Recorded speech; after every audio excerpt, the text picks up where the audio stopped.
Good morning, everybody. Wow. So I'm reminded about a Facebook meme, I guess I saw a while back that comes up every now and again and says, it's hard to imagine my life without some of the people that I met through music.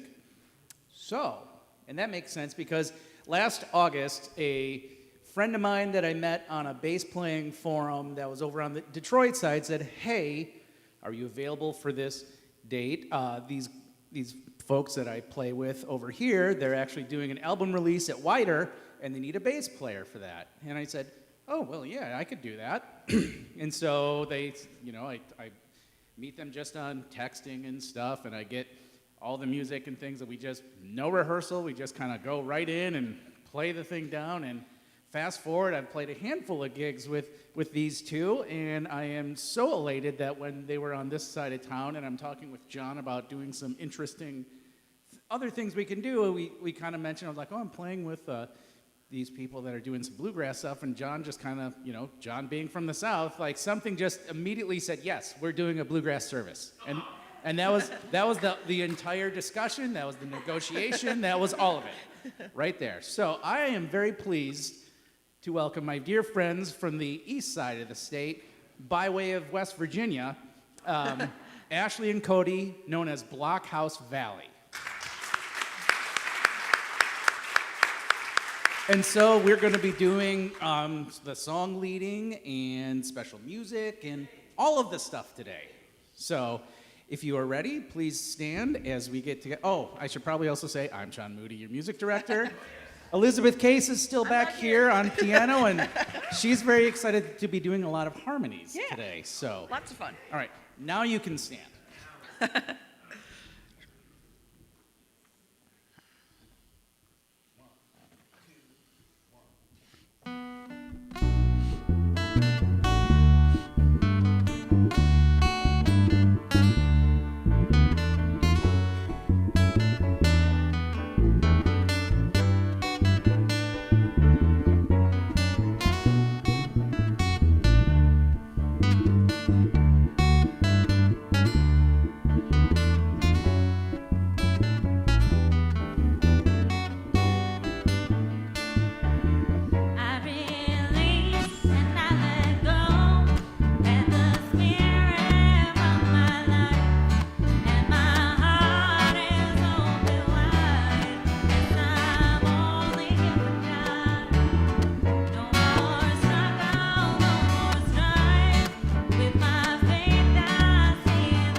Quick instrument switch here.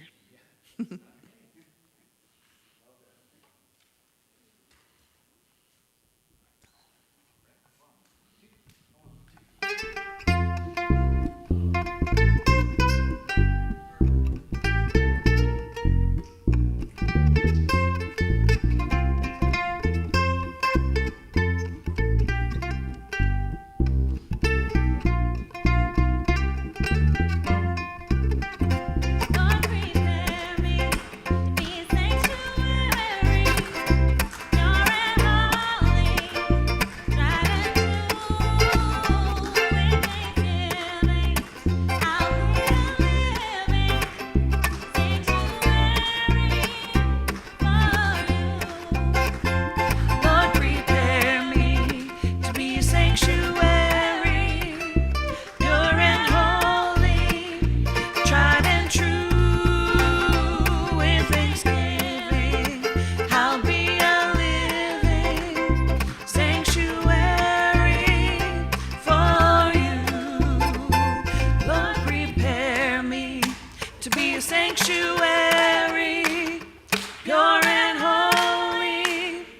tried and true with thanksgiving.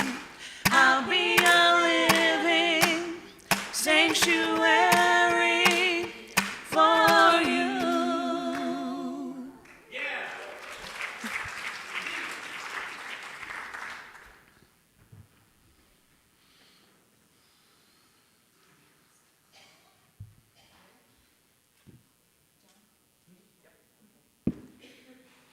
Just checking.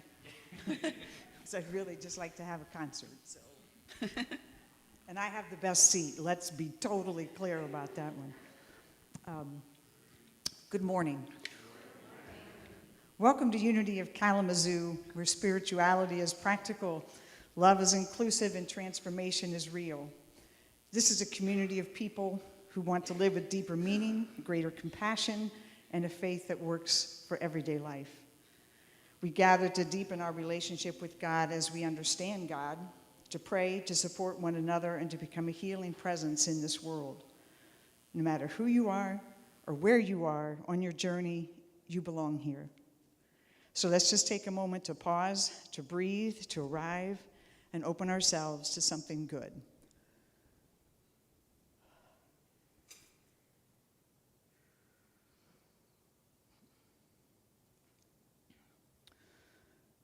Well, good morning again. My name is Lynn Sager, member of your Board of Trustees, and I am thrilled to be here today, and I think you are too, as we have already heard. So this is great. We do offer thanks and gratitude to everyone who makes this service possible. It's a community effort, and your contributions are welcome. And if you haven't already done so, please turn your phone on vibrate, silent, even if you have the best ringtone going. We don't want to hear it.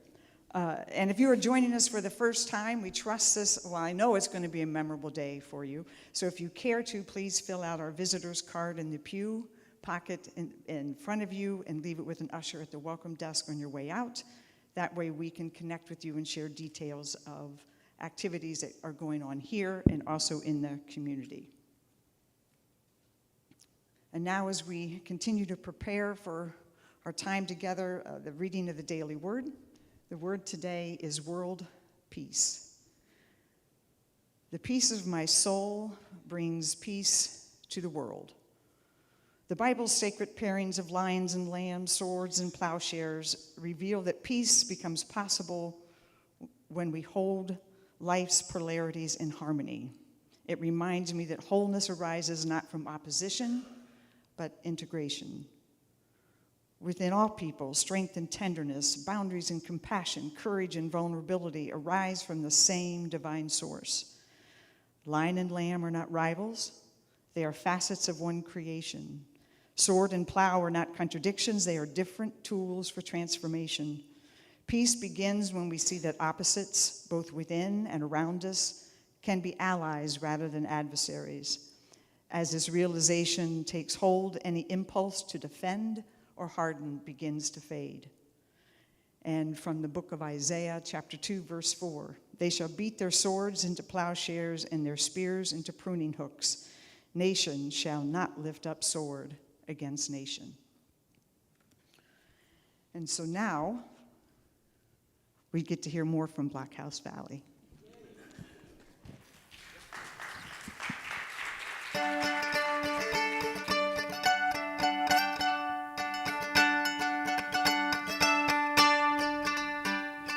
Some bright morning when this life is over, I'll fly away to that home on God's celestial shore. I'll fly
howdy.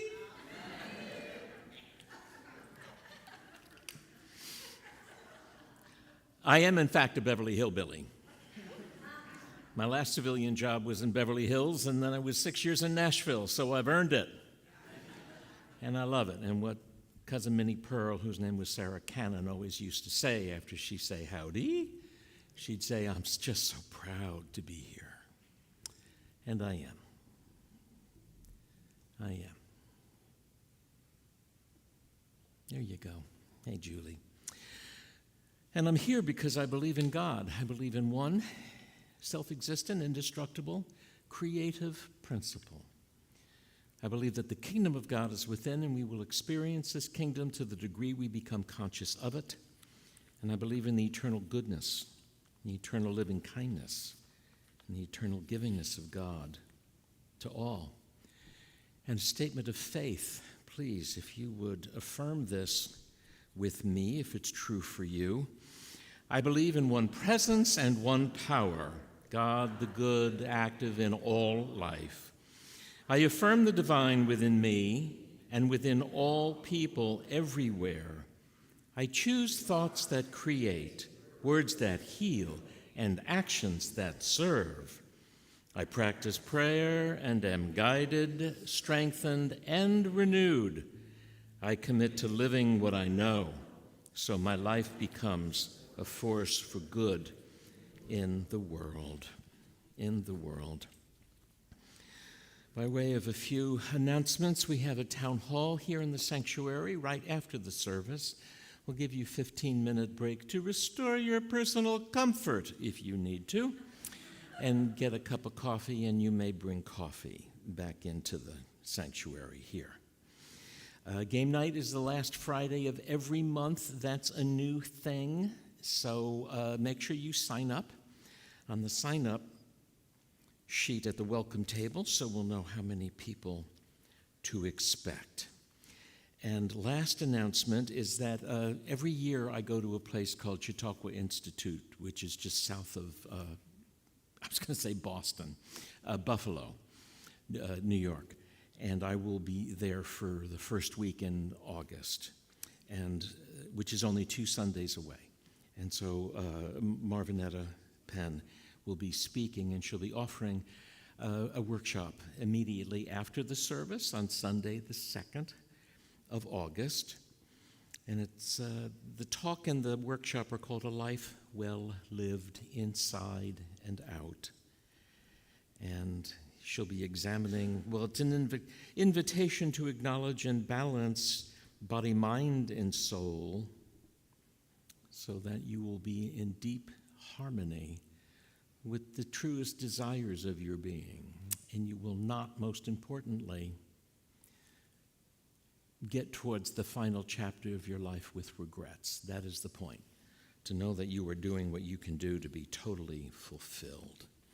And as our ushers are coming forward, please, if you would do that now, that would be a grand thing. And get ready for our gratitude practice. And our affirmation together is, I choose to give easily and joyfully, for God is my source, and gratefulness is my nature. And now let's sing that together, please.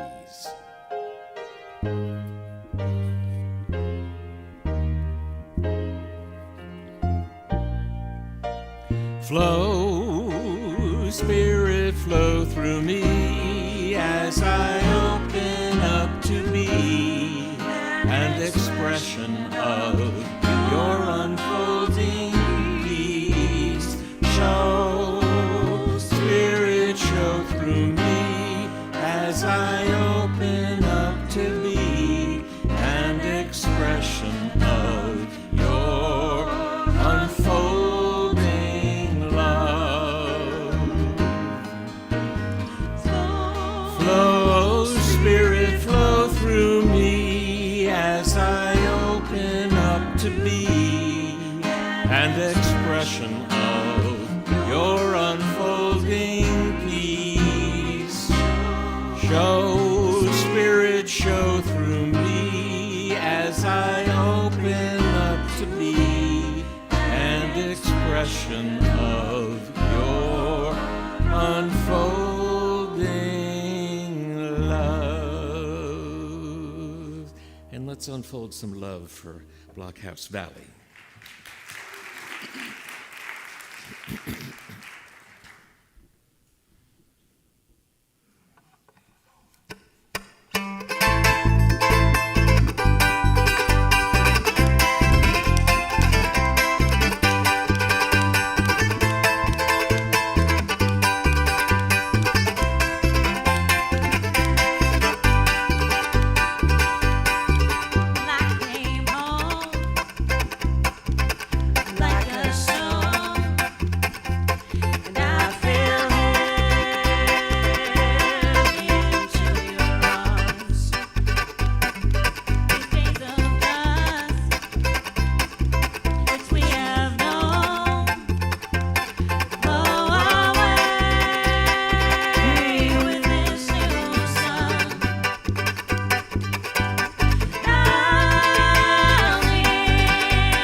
And I brung some banana pudding for it today because that's what we do in the South. I made banana pudding. Well, I feel like we're having church. Thank you so much. That does my heart good. That does my heart good. If I began a talk by saying, once upon a time, or if I began my talk saying, in the beginning, or if I began this talk by saying, there once was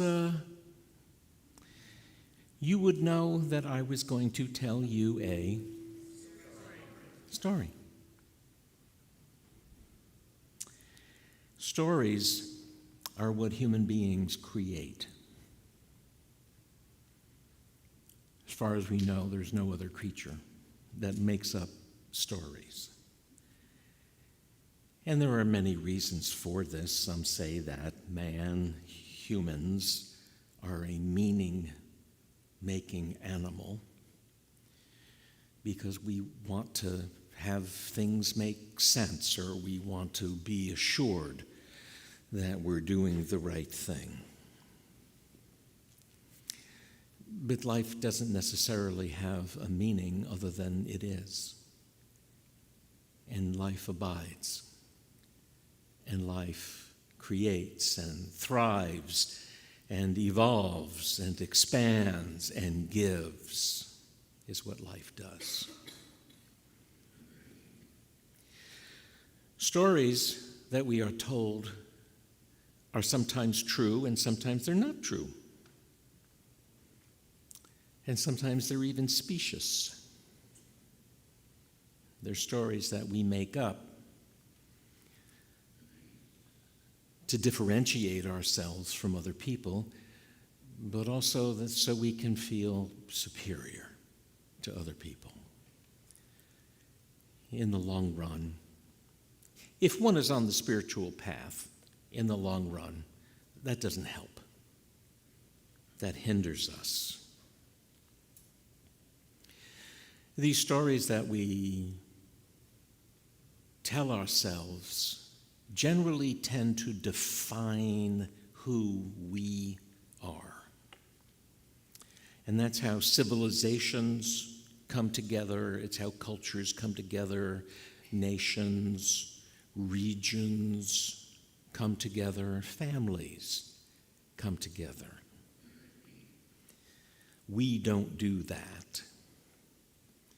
Or only such and such people do something like that. Even though there may not be a darn thing wrong with it. I grew up with fabulous grandparents. We would call them now highly prejudiced. They were Irish and Scottish immigrants, and the lines were clearly drawn. Our world has changed so much since Starbucks came into our world. My grandparents would never have such a thing as espresso, ever, because we don't do that. That's for the Italians to do. We don't do that.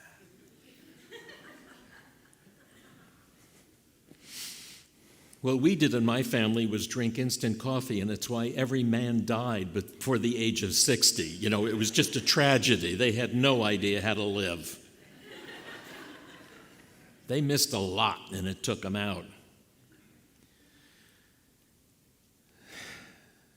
But these stories not only define us, but they separate us. And that is what I would call life diminishing.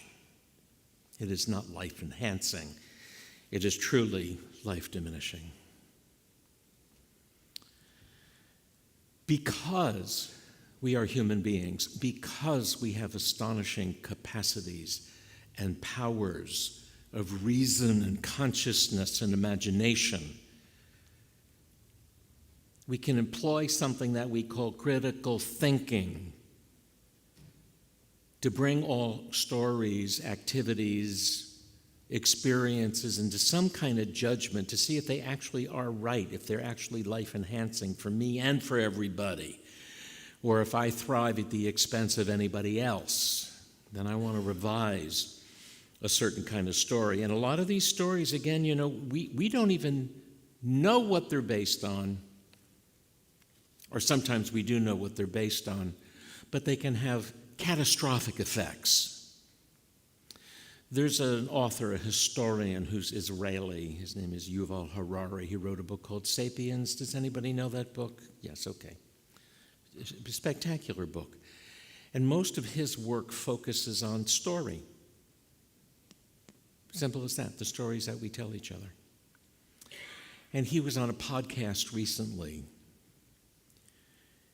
talking about the effects of story. And he was saying that the Israelis have a story that God gave me this land. Well, how do I know this?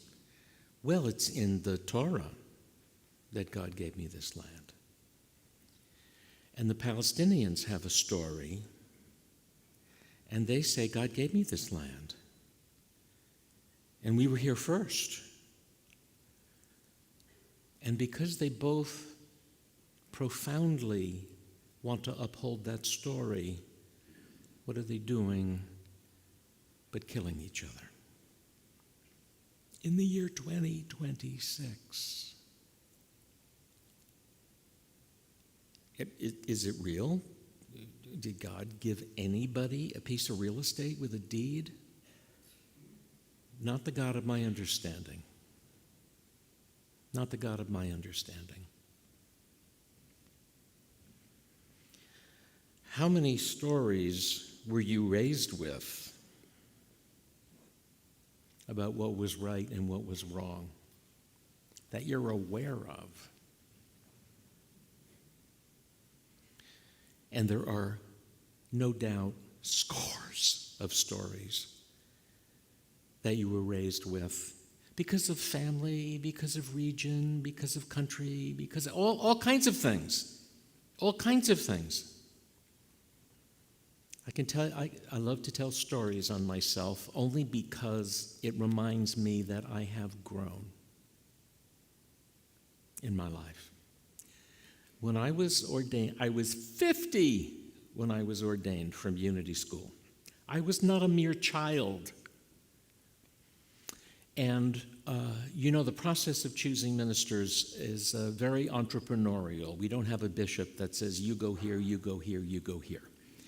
The churches advertise, say, we have an opening, an open pulpit, and anybody who's an ordained minister can apply for this. So I was just ordained, and I'm looking at there were more availabilities 25 years ago than there are now. But I was looking at the long list, and there was a fabulous, fabulous woman who worked at the Association of Churches, named Mary Scott. And I said, Mary, I don't know what I'm going to do. There are no jobs. Because I didn't want to be a senior minister, because I'd been the boss of things. I didn't need that. I needed to see if I made a wise decision for myself. And I wanted to learn the craft of church work without being ultimately responsible for everything, which one is. And she said, well, there's a job there. And I said, no, Mary, there's not. There's not a job. And she said, there's a perfect job that you're overlooking, and it's just the perfect job for you. And I went away, and I came back a week later, and I looked at the darn thing again, and I said, no new jobs. There's nothing there for me. And she said, oh, for crying out loud, John, there's a perfect job for you in Nashville, Tennessee. And in my highly snobbish, elite, and erroneous way, the first thing that occurred to me is, well, who would live in Nashville?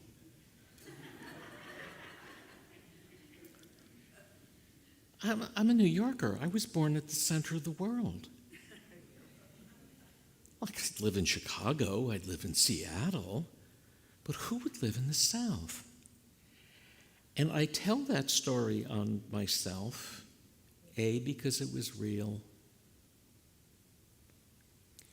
And we have, up here in the north, still lingering feelings of deep superiority for anybody that talks different than we do. And we think they're stupid, don't we? It was an eye-opener. It was an eye-opener to me. I had no idea how deep I was in the myth that living in New York was the only appropriate place for a person to live, or it's a place that everybody should aspire to.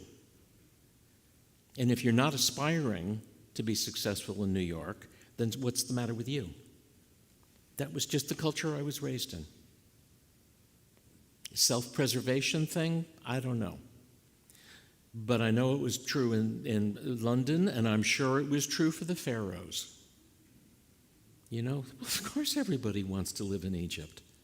Well, where else is there? I'm sure it was true in China for the emperors. Of course this is the center of the world. And we're superior to everybody else. Yeah. We are fortunate that so many of these stories that have been passed on to us, and again, we don't even know when we hear them, but they inform our values and our self-identity, and maybe they're not those things that are going to serve you best in your life. I know that what I want out of my life is to continue to evolve, to continue to grow, to continue at every moment in my life to know that I am moving forward in a healthful, an efficient, a graceful, and effective manner. That's my ambition. And if that is my ambition, then what story do I look to support me in that? Well, to make a long story clear, you don't need no story. Just do it, right? But Emerson always, what word was I striving for? I forgot. Emerson encourages us, there we are, to always contemplate the facts of life from the highest point of view. And so the highest point of view that I want to embrace is the story of nature itself. Of nature itself. I don't need anything from a Bible or any supposedly sacred text to define who I am. I'm an expression of the creative principle itself, of life, with astonishing capacities and qualities that no other life form has, as far as we know. And I want to be fully aware that I am a part of nature, and I can see that nature, for example, evolves. We know about evolution, but here's the thing about evolution.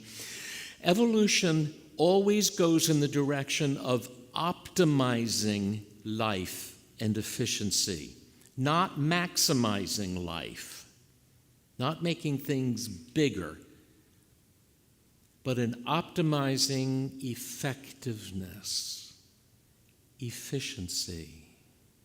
And that's what I want too. I want to keep optimizing my life. I want to get better. I want to be more refined. I want to be more directed. I want to let go of all those other things that don't concern me. Again, Emerson says, like, what is it to the rose outside your window? It does not compare itself to any other rose. And we continue to compare ourselves to everybody on the darn planet rather than go, I'm okay. I'm good. Just the way I am. I'm okay. I am as the Creator created me.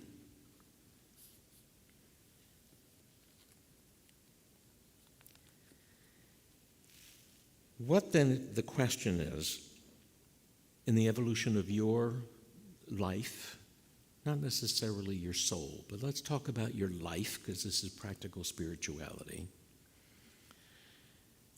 Is there a story that you're continuing to carry or to tell yourself that is preventing you from moving forward in the greater direction of your good as you define it? It can be a large cultural myth. It can be a particular kind of self-reflection. It can be a habit of, oh, I can't. Well, if we were in therapy, I'd say, well, why do you think you can't? Well, I just can't. You can't, why? Well, because I'm too young. Too young for what? You have a driver's license? Okay, you're not too young for anything. Oh, I'm too old. Too old for what? To be a professional athlete? I never wanted to be one anyway. We rarely stop, even for 2 consecutive seconds, to think about, what the hell am I talking to myself about? Every time we say, oh, I can't, I think, well, I won't project this on you. I'll project it back on me. What I'm really saying is, I can't be bothered. How many of us feel like that when we're talking about the World Wide Web and tech and things like that? I just can't learn another new program. Well, if you're working, you're going to have to. So be bothered to do it. Be bothered. Be bothered. Moving forward also requires an enormous amount of letting go. And we have continued to tell ourselves that that is the one thing that I'm not going to do. Oh, hell no. Not me. I'm not letting go. Now, again, my story is nature. You know, what if our trees said, oh, I'm not losing these leaves. Oh, hell no, I'm not. You can't make me. They'd give them away. For every time, everything, there is a season. Oh, not for me. I've got this job, and I'm keeping this job as long as I want it. Really? You sure you want it? Maybe, maybe not. Letting go. Letting go of relationships that no longer serve us or support us. Letting go of your most precious, beautiful, wonderful self in order to keep some people in your life that don't support the authentic you to begin with. And even letting go of things that we're proud of. That's the hard one. Why? Because we want accolades. If we can't get people to like us by feeling sorry for us, well, then we'll brag, and maybe they'll like us then. We have to let go of all of our stories, because it's our stories that are keeping us in isolation from our truest self. And our truest self is that we are not separate from God, whatever the God of your understanding is. We are not separate from that. We are it in expression. We are an eachness of the allness. And I believe on the spiritual path, that is the direction we are going. I don't know if we ever get there in this lifetime while we still have a body, but it's the direction that I'm going, which is not necessarily out to the parking lot, but I'm going out in that direction to really understanding more often than not that I am that I am. I am that I am. Which I am? That I am? I am. I am. You are. We are. Letting go. You know,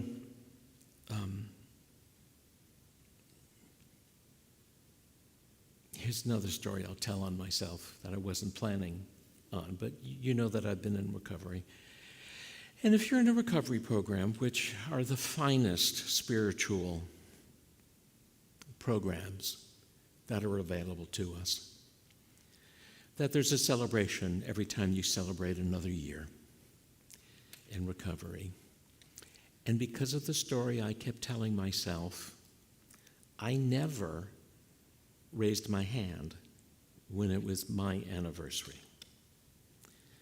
Because of the way I was raised, I thought, well, I don't deserve anything special just because I'm not hurting myself anymore. And it took me 40 years to raise my hand and say, I'm celebrating 40 years of sobriety today. No big deal, but it was a major overcoming of a lifelong and life-diminishing story I kept telling myself. What's the big deal in simply acknowledging a fact? The interesting thing about 40, which didn't occur to me until well after the fact, that anytime you see the number 40 in the Bible, it means, does anybody know this? It means as long as it takes. Jesus went into the desert and prayed for 40 days and 40 nights. On earth, it rained for 40 days and 40 nights until it was over. Oddly enough, Saddam Hussein and Muammar Gaddafi were both leaders of their respective countries for 40 years until they had unfortunate ends. How long is it going to take us to wake up to the fact that you don't owe an explanation or a story to anybody? You get to be your own fabulous self all the time. As long as it's serving your health and wholeness and not diminishing the experience of another, you get to be your terrific, amazing self all the time. So finding that balance was hard for me. About when do you simply speak to the facts without any attachment to them? You know, it's very, very difficult being an adult who seeks to be awake and conscious and positive. It's challenging grown-up work, but we have the tools and the information here, and that's why I'm quite devoted to this experience. You know, again, it's like I may have said this, but when I was in Nashville, I was in an interfaith group, and a lot of different Christian denominations. And someone said to me that, we're having such a problem, getting women ordained in the congregation. And they said, is that an issue in unity? I said, it was founded by a woman, for crying out loud. It's not an issue. How could it be an issue? What story are you telling yourself that says women aren't allowed to be a Catholic priest? Snap out of it. I wish I thought that I was wise enough or brave enough to say that to the Pope, but if I met him, I'm sure I'd kiss his ring. Anyway. I did go to Catholic school.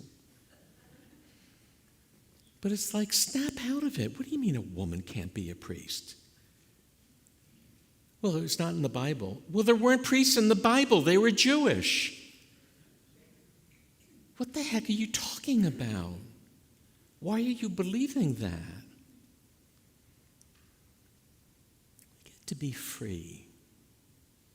What a premium that is. What a gift. What a head start that is for all of us, even if it's new information, which it could be.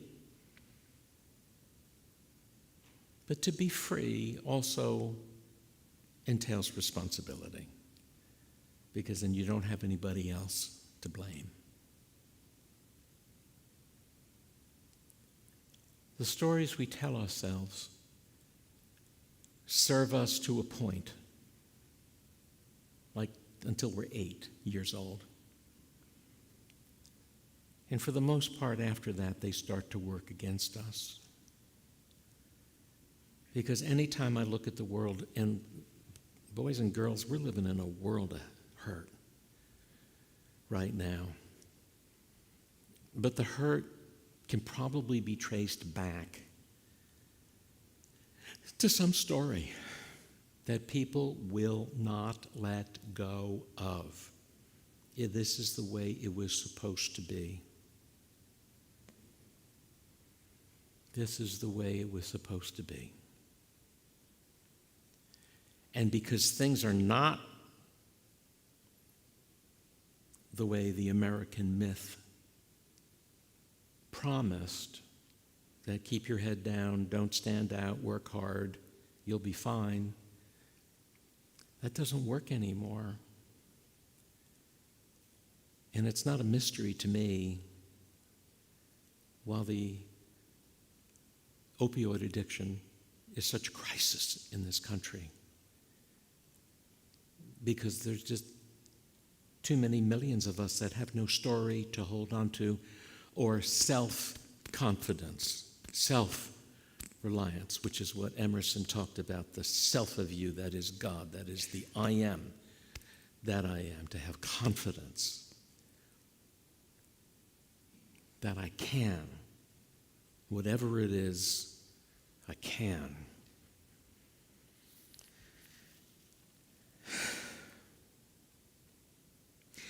I often come back, because again, I continue in my work to try and contemplate this life experience from the highest point of view, and I'm inspired by both Emerson and Einstein, who said, I believe in the God that reveals itself in the orderly harmony of all that is.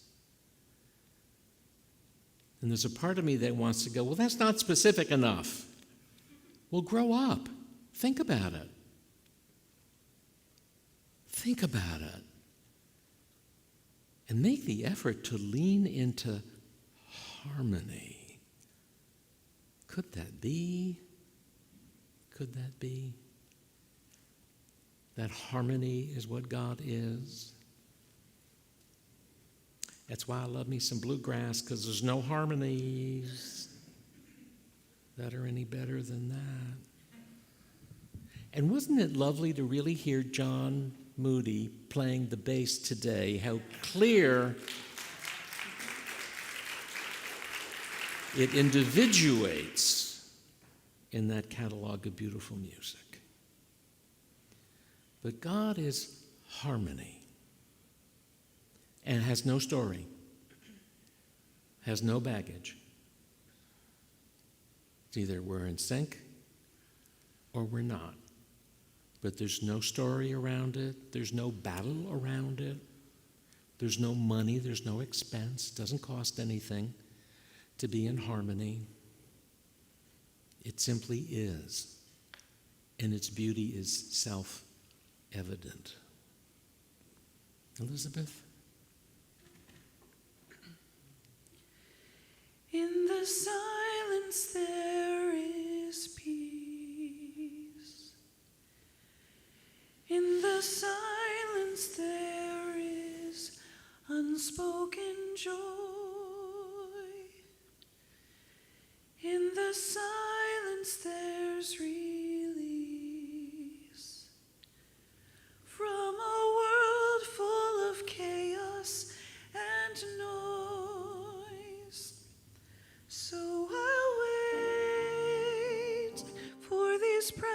precious moments when I hear all that could never be said, and right here in this holy silence I find God, I find myself.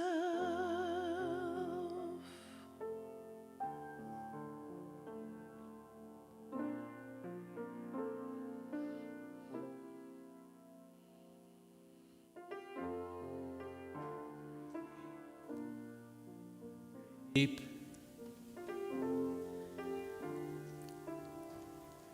Aim high.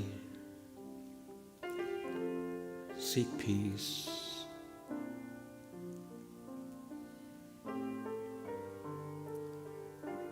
And in that peace, know that you are in accord with the harmony of the whole universe. For that universe is one song.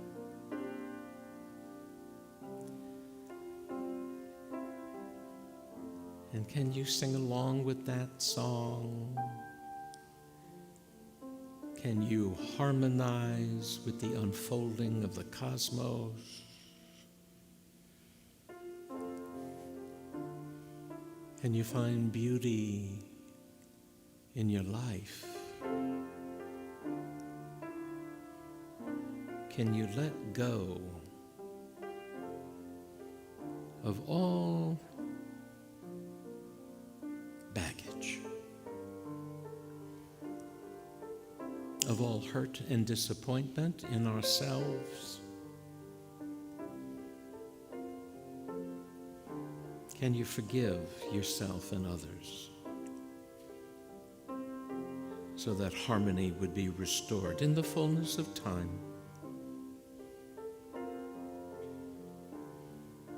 Can you let go of the accolades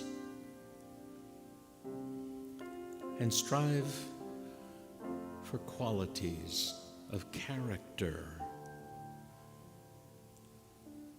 of aspects of yourself that reflect peace, power, beauty, joy, life, light, enthusiasm? And in that, find not only enoughness, but more than enough.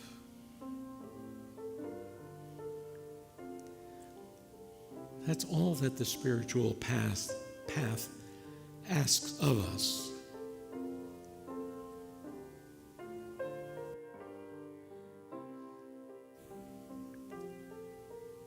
To be still and know that you are perfect, whole, complete, lacking nothing, and are indeed the recapitulation of the whole universe centered in your own being.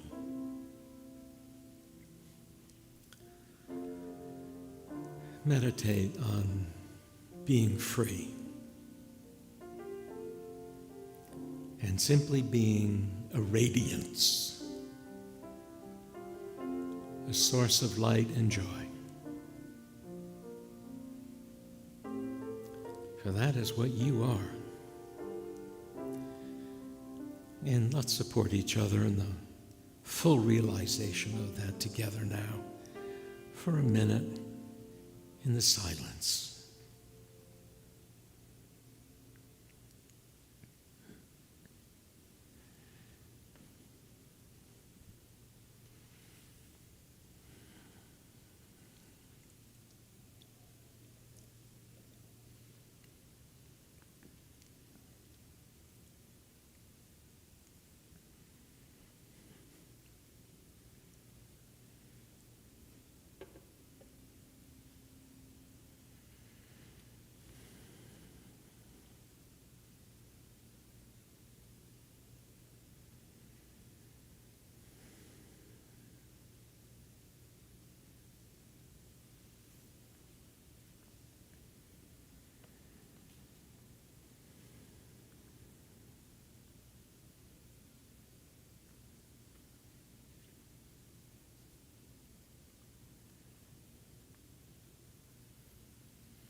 Within all people, strength and tenderness, boundaries and compassion, courage and vulnerability arise from the same divine source. Lion and lamb are not rivals. They're facets of one creation. Sword and plow are not contradictions. They are different tools for transformation. So, be ye transformed by the renewal of your mind. Whatever your belief system is, I have a friend in the South who calls your belief system your BS. The story you tell yourself that just might not be working for you. Let it go. And go back to basics. The you in whom the Creator is well pleased. So take a deep breath and bring your attention back to this wonderful time and this wonderful place. And as I see your beautiful faces, I will thank you for being here today. Thank you so much. It's lovely to make your acquaintance, and thank you for blessing us. I know that your presence is an important part of your spiritual practice, and it inspires somebody when you're here. So whether you feel like it or not, be in the habit of coming to church when you're not healing or out of town, because you uplift somebody simply by doing that. And I know that fellowship happens when we encourage each other on our journey. And so Sarma is encouraging you with her date treat, and I'm encouraging you with your journey with pudding, with banana pudding. So lighten up that journey, because it is a good metaphor how sweet life indeed can be. And until I see you again next Sunday morning, I'll pray for you and you pray for me, because that's just what God's children do, yes? And if you are of a mind to stand and affirm the prayer for protection together, let's do that. The light of God surrounds us. The love of God enfolds us. The power of God protects us. And the presence of God watches over us. For wherever we are, God is, and all is well. And let's sing the peace song.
Brian?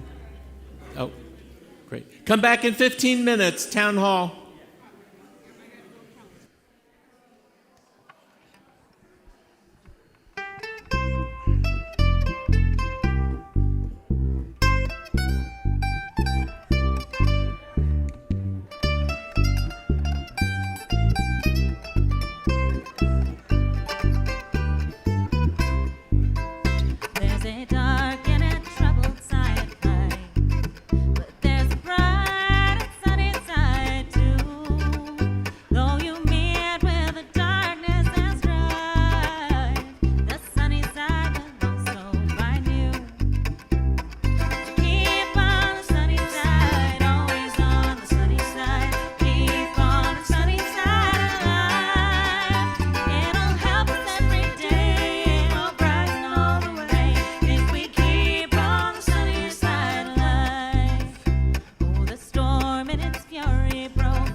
James? Just kidding. our typical closer is a song called James. I'm like, ready to go.